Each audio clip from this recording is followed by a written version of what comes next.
Hi friends, welcome back to my channel Jaswin Jessica. ఈరోజు ఈ వీడియోలో పాల్గొన పౌర్ణమి రోజున లక్ష్మీదేవి అమ్మవారిని నేను ఏ విధంగా పూజిస్తానో షేర్ చేస్తానండి.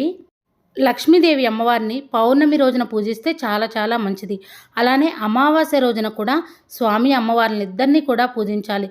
పౌర్ణమి రోజున, అమావాస్య రోజున, ప్రతి శుక్రవారం రోజున లక్ష్మీదేవిని స్వామివారిని పూజించాలి. స్వామి అమ్మవార్ల అనుగ్రహం మన మీద ఉందంటే మనం ఎప్పుడు కూడా సుఖ సంతోషాలతో, ఆయుర ఆరోగ్యాలతో, అష్ట ఐశ్వర్యాలతో ఉంటాం. ఈసారి పౌర్ణమి హోలీ పండుగతో కలిసి వచ్చింది కదా. ఈ పౌర్ణమి చాలా విశేషమైనది. ఈ రోజున స్వామి అమ్మవార్లు ఇద్దరిని పూజించడం వలన మనకి అష్ట ఐశ్వర్యాలు, సిరి సంపదలు కలుగుతాయి. ఈ 2025 సంవత్సరంలో పౌర్ణమి తిథి ఎప్పుడొచ్చిందంటే పాల్గొన పౌర్ణమి మార్చి 13వ తేదీ గురువారం ఉదయం 10:35 ప్రారంభమవుతుంది. మరుసటి రోజు అంటే శుక్రవారం రోజున మధ్యాహ్నం 12:23 వరకు ఉంది.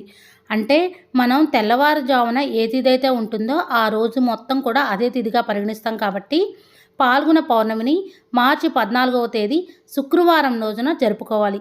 ఈ రోజునే హోలీ పండుగ కూడా. లక్ష్మీదేవి అమ్మవారిని శుక్రవారం రోజున పూజిస్తే చాలా మంచిది. ఈసారి శుక్రవారం పౌర్ణమితో కలిసి వచ్చింది కాబట్టి ఇంకా విశేషమైనది. ఆ రోజే చంద్రగ్రహణం కూడా ఏర్పడుతుంది. ప్రతి మాసంలో కూడా పౌర్ణమి వస్తుంది. పౌర్ణమి రోజున చంద్రుడు ప్రకాశిస్తాడు. ఆ రోజున చంద్రుడిని పూజించడం ద్వారా మనకి ఏమైనా దోషాలున్నా తొలగిపోతాయి. మానసిక ఇబ్బందులు కూడా ఉండవు. ఈసారి పౌర్ణమి శుక్రవారం రోజున వచ్చింది కాబట్టి శుక్రవారం రోజున అమ్మవారిని విశేషంగా పూజించాలి. పౌర్ణమి రోజున అమ్మవారిని పూజించడం వల్ల మనకంతా మంచి జరుగుతుంది. స్వామి అమ్మవార్ల అనుగ్రహం మనకు తప్పకుండా కలుగుతుంది. పౌర్ణమి రోజున అమ్మవారిని పూజించడం వల్ల మనకి విశేషమైన ఫలితాలు పొందవచ్చు. మన మనసులో తేరని కోరిక ఏదైనా ఉంటే ఈ రోజున అమ్మవారి దగ్గర 108 సార్లు కుంకుమార్చన చేసుకోండి. చాలా చాలా మంచిది. అమ్మవారి అష్టోత్తరం 108 సార్లు చదువుకుంటూ కుంకుమార్చన కానీ లేకపోతే పువ్వులతో అయినా పూజ చేసుకోవచ్చు. అలా చేయడం వల్ల మన మనసులోని కోరిక తప్పకుండా నెరవేరుతుంది. పాల్గొన పౌర్ణమి రోజున అమ్మవారి పూజను సపరేట్గా పీఠం ఏర్పాటు చేసుకొని పూజ చేసుకోవచ్చు. లేదంటే పూజా మందిరంలో చేసుకోవచ్చు. ఉదయాన్నే లేచి ఇల్లు గుమ్మాలన్నీ శుభ్రం చేసుకొని తలస్నానం చేసి ముందుగా ద్వార పూజ చేసుకోవాలి. గుమ్మానికి చక్కగా పసుపు రాసి కుంకుమ బొట్లు పెట్టి గుమ్మానికి అటు ఇటు దీపారాధన చేస్తే చాలా మంచిది. అలానే అమ్మవారి పాదాలను వేసుకోండి, చాలా మంచిది. వీలైతే గుమ్మానికి మామిడాకులు కట్టుకోండి. ఈ విధంగా అమ్మవారి పాదాలు వేసుకుంటే చాలా చాలా మంచిది. ముందుగా ద్వార పూజ చేసుకున్న తర్వాత ఇంట్లోకి వచ్చి పూజ ఎక్కడ చేద్దామనుకున్నారో ఆ ప్లేస్ని తడిక్లాత్తో తుడిచి బియ్యం పిండితో అక్షతల పద్మ ముగ్గు వేసి ఒక పీటను ఏర్పాటు చేసుకొని పూజను ప్రారంభించవచ్చు. లేదంటే పూజని పూజా మందిరంలోనే చేసుకోవచ్చు. నేనైతే పూజా మందిరంలోనే చేస్తున్నానండి. పూజా మందిరంలో న్యూస్ పేపర్లు వేయకూడదు. జాకెట్ ముక్కలు కావని లేదా 3D పేపర్స్ ఉంటాయి కదా, అవైనా వేసుకోవచ్చు. నేనైతే ముందుగా పూజా మందిరం మొత్తం శుభ్రం చేసుకున్నానండి ముందు రోజే. తర్వాత ఆ రోజు శుక్రవారం కదా, అందుకని ముందు రోజే శుభ్రం చేసి పెట్టుకోవాలి. నేనైతే జాకెట్ ముక్కనైతే వేసుకున్నానండి. ముందుగా 3 గుప్పెళ్ళు బియ్యం పోసి అమ్మవారి ఫోటోనైతే నిలుపుకోవాలి. మీరు కావాలంటే స్వామి అమ్మవార్లు ఇద్దరు కలిసి ఉన్న ఫోటో అయినా పెట్టుకోవచ్చు, అమ్మవారి ఫోటో అయినా పెట్టుకోవచ్చు. ముందుగా 3 గుప్పెళ్ళు బియ్యం పోసి ఆ బియ్యం మీద పసుపు కుంకుమ వేసి అమ్మవారి ఫోటోని నిలుపుకోవాలి. ముందుగా అమ్మవారికి గంధం కుంకుమ బొట్లు పెట్టి పువ్వులను సమర్పించాలి. నేనైతే కాయన హారం వేశానండి. పసుపు కొమ్మల మాల వేయచ్చు, లవంగాల మాల వేయచ్చు, యాలకుల మాల, పువ్వుల మాల అయినా వేయచ్చు. తామర గింజల మాల వేసినా చాలా మంచిది. నేనైతే అమ్మవారి దగ్గర తామర గింజల మాల అయితే పెట్టాను. నా దగ్గర ఉన్న ఏనుగులను అమ్మవారికి గజములు అటు ఇటు పెట్టాను. గజములకు కూడా గంధం కుంకుమ బొట్లు పెట్టి పువ్వులను సమర్పించాను. పూజలో కామాక్షి దీపం పెట్టుకుంటే చాలా మంచిది. ముందుగా మనం ఏ పూజ చేసినా విఘ్నాలు కలగకుండా ఉండడానికి గణపతి పూజ చేసుకోవాలి. పసుపు గణపతినైనా పెట్టుకోవచ్చు, వినాయక స్వామి ఫోటో అయినా పెట్టుకోవచ్చు, విగ్రహం అయినా పెట్టుకోవచ్చు. నేను ఒక ప్లేట్లో వినాయక స్వామి విగ్రహం పెట్టుకున్నాను. ముందుగా స్వామివారికి గంధం కుంకుమ బొట్లు పెట్టాను. తర్వాత స్వామివారి దగ్గర పసుపు కుంకుమ గంధం అక్షంతులు పువ్వులు అన్నీ సమర్పించాలి. ఓం గం గణపతి ఏ నమః అనుకుంటూ స్వామివారి దగ్గర పూజ చేసుకోవాలి. లేదంటే వినాయక స్వామి అష్టోత్తరం చదువుకుంటూ పువ్వులతో అక్షంతలతో పూజ చేసుకోవాలి. నేనైతే మట్టి ప్రమిదలో దీపారాధన చేశాను. దీపారాధన చేసేటప్పుడు ముందుగా నూనెను వడ్డించి 2 ఒత్తులను ఒక ఒత్తిగా చేసి ఏకహారతితో దీపారాధన వెలిగించాను. దీపం సాక్షాత్తు పరబ్రహ్మ స్వరూపం కాబట్టి దీపం దగ్గర 2 అక్షంతలు పువ్వులు పెట్టి నమస్కారం చేసుకోవాలి. పూజా మందిరంలో ఎప్పుడైనా సరే మనం బియ్యం పిండితో కమల ముగ్గులు అలానే తామర పువ్వుల ముగ్గులు వేసుకుంటే చాలా మంచిది. ముగ్గు వేసుకొని పూజ చేసుకుంటే చాలా చాలా మంచిది. నేనైతే బియ్యం పిండితో ముగ్గు అయితే వేశాను. వినాయక స్వామి దగ్గర పసుపు కుంకుమ గంధం అక్షంతలు పువ్వులు అలానే 2 అగరవత్తులను వెలిగించిన తర్వాత ప్రసాదం పెట్టి హారతి ఇచ్చి నమస్కారం చేసుకోవాలి. స్వామివారి పూజ కంప్లీట్ అయిన తర్వాత ఏకహారతితో కామాక్షి దీపాన్ని వెలిగించుకోవాలి.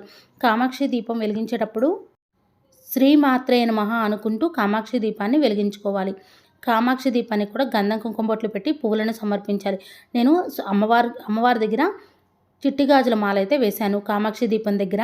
తర్వాత మనం ఎప్పుడైనా సరే వెంకటేశ్వర స్వామి పూజ చేసినప్పుడు లక్ష్మీదేవి అమ్మవారి పూజ చేయాలి. లక్ష్మీదేవి అమ్మవారి పూజ చేసినప్పుడు వెంకటేశ్వర స్వామికి కూడా పూజ చేయాలి. ముందుగా నేను స్వామివారి దగ్గర అయితే పూజ చేసుకుంటున్నాను. గోవిందనామాలను చదువుకుంటూ స్వామివారి దగ్గర 1 రూపీ కాయిన్స్తో పూజ చేసుకున్నాను. అలానే పసుపు రంగు చామంతి పువ్వులతో కూడా పూజ చేసుకున్నాను. మీ దగ్గర తులసి దళాలు ఉంటే మాత్రం తప్పకుండా స్వామివారి దగ్గర తులసి దళాలతో పూజ చేసుకోండి. తులసి దళాల మాల వేసిన స్వామివారికి చాలా మంచిది. వెంకటేశ్వర స్వామి పూజ కంప్లీట్ అయిన తర్వాత అమ్మవారి దగ్గర కూడా పూజ చేసుకోవాలి. నేనైతే అమ్మవారి దగ్గర మంగళకరమైన వస్తువులు చిట్టి గాజులు, గోమతి చక్రాలు, గవ్వలతో కూడా పూజ చేసుకున్నాను. శ్రీ మాత్రే నమః అనుకుంటూ పూజ చేసుకుంటున్నానండి. అలానే పువ్వులతో అక్షంతలతో కూడా పూజ చేసుకుంటున్నాను. లక్ష్మీదేవి అమ్మవారి అష్టోత్తరం సహస్రనామం చదువుకుంటూ ఎరుపు రంగు చిట్టిగాజులతో, అలానే ఆకుపచ్చ రంగు చిట్టిగాజులతో, గవ్వలతో, గోమతి చక్రాలతో, పువ్వులతో, అక్షంతలతో అయితే పూజ చేసుకుంటున్నానండి. మంగళకరమైన వస్తువులతో పూజ చేసుకున్న తర్వాత అమ్మవారి దగ్గర కుంకుమార్చన అయితే చేసుకున్నాను.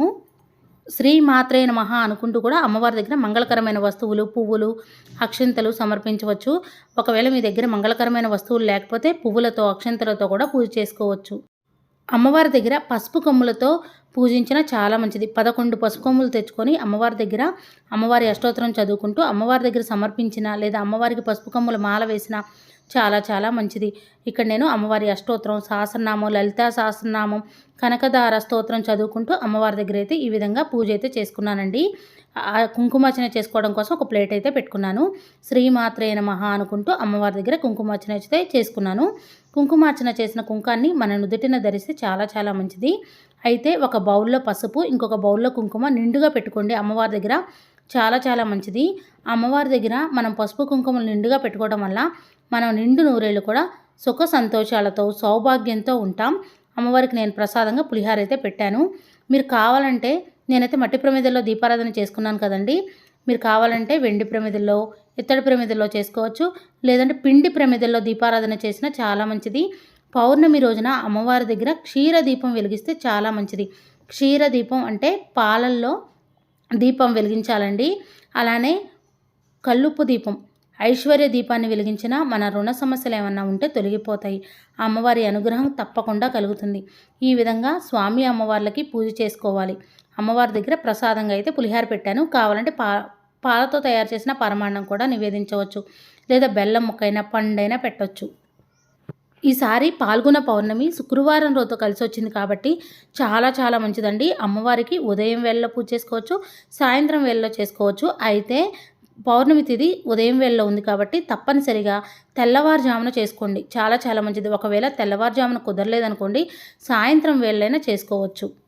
అమ్మవారి దగ్గర ప్రసాదం పెట్టిన తర్వాత 2 అగరబత్తులను వెలిగించి ధూపం చూపించాలి. ఈ రోజున కొబ్బరికాయ కొడితే చాలా మంచిదండి. అమ్మవారి దగ్గర చీర పెట్టుకున్నా లేదా గాజులు పెట్టుకున్నా చాలా మంచిది. గాజులు పెట్టుకొని ముత్తైదువులకి, ముగ్గురికి తాంబూలం ఇచ్చినా చాలా మంచిది. మనం పూజ చేసేటప్పుడు ఎప్పుడైనా సరే చక్కగా చీర కట్టుకొని, కాళ్ళకు పసుపు రాసుకొని, నుదుటిన బొట్టు పెట్టుకొని, గంధం పెట్టుకొని, చేతుల నిండా గాజులు వేసుకొని పూజ చేసుకుంటే చాలా చాలా మంచిది. మనందరికి కూడా అమ్మవారి అనుగ్రహం ఉండాలని, మనందరిపైన అమ్మవారి చల్లని చూపు, కరుణ ఉండాలని మనస్ఫూర్తిగా కోరుకుంటున్నాను. పాల్గొన పౌర్ణమి రోజున అమ్మవారికి ఈ విధంగా పూజ చేసుకుంటే చాలా మంచిది. అమ్మవారికి ప్రసాదం పెట్టిన తర్వాత హారతి ఇచ్చి నమస్కారం చేసుకోవాలి. శ్రీ మాత్రే నమః అనుకుంటూ అమ్మవారి దగ్గర పువ్వులతో, అక్షంతలతో పూజ చేసుకోండి. అలానే కుంకుమార్చన తప్పకుండా చేసుకోండి, చాలా మంచిది. పూజలో కామాక్షి దీపాన్ని తప్పకుండా పెట్టుకోండి. మీ మనసులో ఏదైనా కోరిక ఉందనుకోండి, కామాక్షి దీపాన్ని పెట్టుకుంటే ఆ కోరిక తప్పకుండా నెరవేరుతుంది.